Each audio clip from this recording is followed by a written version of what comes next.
नमस्कार, स्वागत है study with Ravi YouTube channel में। कल करवाया था रीतिकाल से महत्वपूर्ण 22 प्रश्न जो बहुत ही महत्वपूर्ण थे। उससे आगे शुरू करते हैं, तो वीडियो को पूरा देखें। और इम्पोर्टेंट प्रश्न हैं ये यूपी टीजीटी पीजीटी के लिए। यहाँ से प्रश्न आएंगे और ये 200 प्रश्नों की सीरीज है। तो चलिए शुरू करते हैं। तो आज का पहला प्रश्न है प्रश्न नंबर 23। 22 प्रश्न करवा चुके। तो निम्नलिखित में से केशवदास की कौन सी रचना एवं रचना काल सुमिलित नहीं है?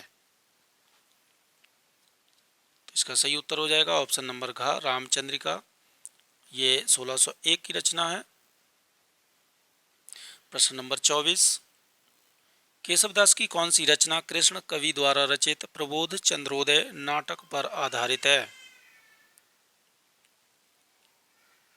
तो कृष्ण कवि जो हैं उनके द्वारा रचित है प्रबोध चंद्रोदय। नाटक पर जो आधारित केशवदास की रचना है वो है विज्ञान गीता। ऑप्शन नंबर ख इज राइट आंसर। प्रश्न नंबर 25। केशवदास द्वारा रचित रामचंद्रिका को छंदों का अजायब घर कहने वाले विद्वान कौन हैं? तो छंदों का अजायब घर कहा है रामचंद्रिका को रामस्वरूप चतुर्वेदी ने। प्रश्न नंबर 26। केशवदास द्वारा रचित रामचंद्रिका में सर्गों की संख्या कितनी है? 35, 37, 39 या 41? तो केशवदास द्वारा रचित जो रामचंद्रिका है इसमें जो सर्गों की संख्या है वो है ऑप्शन नंबर गा 39। प्रश्न नंबर 27। केशवदास द्वारा रचित जहांगीर जस चंद्रिका का रचना काल है? तो ये है 1612 ईस्वी। प्रश्न नंबर 28। केशवदास ने निम्नलिखित में से किन दो नए संचारी भावों की कल्पना की है? तो विवाद व आदि, ये जो है दो संचारी भावों की कल्पना की है केशवदास ने। प्रश्न नंबर 29। किस आलोचक ने केशवदास को संस्कृत का क्लासिक पंडित कहा है?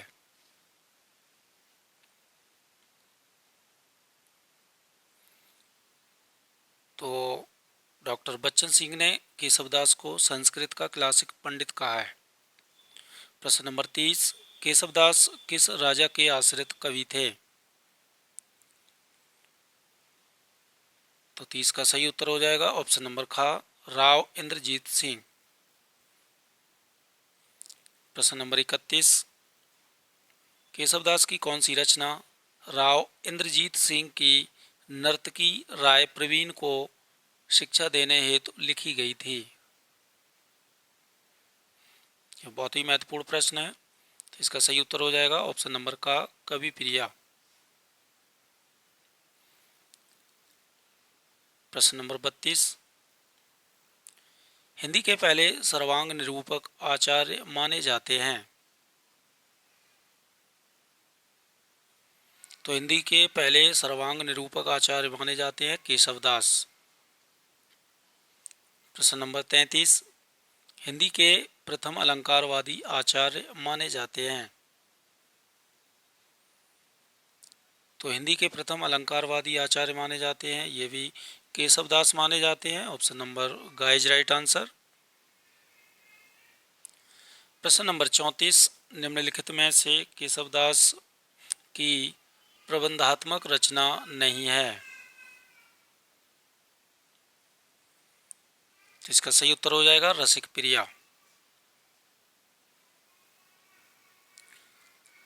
प्रश्न नंबर 35। बिहारी का जन्म व निधन काल क्या है? तो बिहारी का जन्म हुआ था 1595 ईस्वी में और इनकी मृत्यु हो गई थी 1663 ईस्वी में। का इज राइट आंसर। प्रश्न नंबर 36। जन्म ग्वालियर जानिए खंड बुंदेले बाल, तरुणाई आई सुखद मथुरा बसी ससुराल, दोहा रीतिकाल के किस कवि से संबंधित है? तो ये बिहारी से ही संबंधित है। ये ग्वालियर के थे और जो है इनकी जो ससुराल थी वो मथुरा में थी। प्रश्न नंबर 37, बिहारी सतसई का रचना काल क्या है? तो बिहारी सतसई का रचना काल है 1662 ईस्वी। प्रश्न नंबर 38, किसने सबसे पहले बिहारी सतसई की टीका लिखी व प्रत्येक दोहे पर एक सवैया छंद बनाया? तो सबसे पहले जो है कृष्ण कवि ने बिहारी सतसई की टीका लिखी और प्रत्येक दोहे पर एक सवैया भी बनाया, छंद बनाया था। प्रश्न नंबर 39, समस्त यूरोप के साहित्य में बिहारी सतसई के समकक्ष कोई रचना नहीं है, यह कथन किसका है? महत्वपूर्ण कथन है। तो ये जो कथन है ये कथन है ऑप्शन नंबर ख ग्रियर्सन का।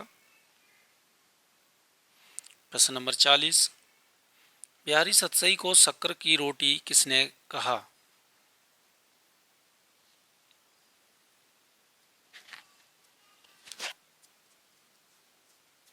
तो बिहारी सतसई को शक्कर की रोटी कहने वाले हैं डॉक्टर पद्म सिंह शर्मा। ऑप्शन नंबर ग इज राइट आंसर। प्रश्न नंबर 41, किस आलोचक ने बिहारी सतसई को रसिकों का हृदय का घर कहा? रसिकों के हृदय का घर बहुत ही महत्वपूर्ण प्रश्न है। रसिकों के हृदय का घर किसने कहा? तो ये कहा है हजारी प्रसाद द्विवेदी ने।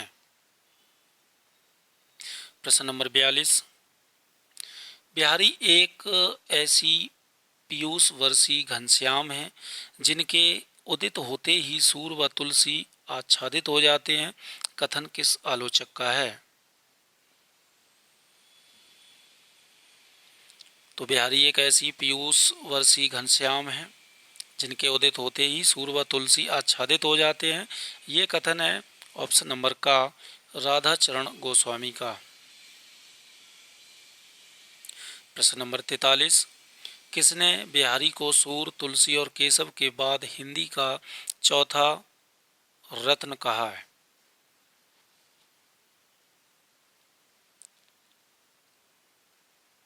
तो सूर, तुलसी और केशव के बाद बिहारी को हिंदी साहित्य का चौथा रत्न कहने वाले हैं ऑप्शन नंबर ख लाला भगवान दीन।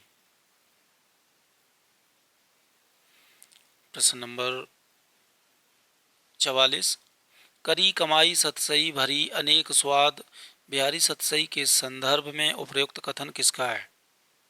करी कमाई सतसई भरी अनेक स्वाद, तो ये जो कथन है ये कथन है बिहारी का। ऑप्शन नंबर ख इज राइट आंसर। प्रश्न नंबर 45, रीतिकाल के प्रतिनिधि कवि हैं? तो रीतिकाल के प्रतिनिधि कवि हैं ऑप्शन नंबर ख बिहारी। प्रश्न नंबर 46, भूषण का जन्म व निधन काल क्या है? तो भूषण का जन्म हुआ था 1613 ईस्वी में, मृत्यु हो गई थी 1715 ईस्वी में। इसका का इज राइट आंसर।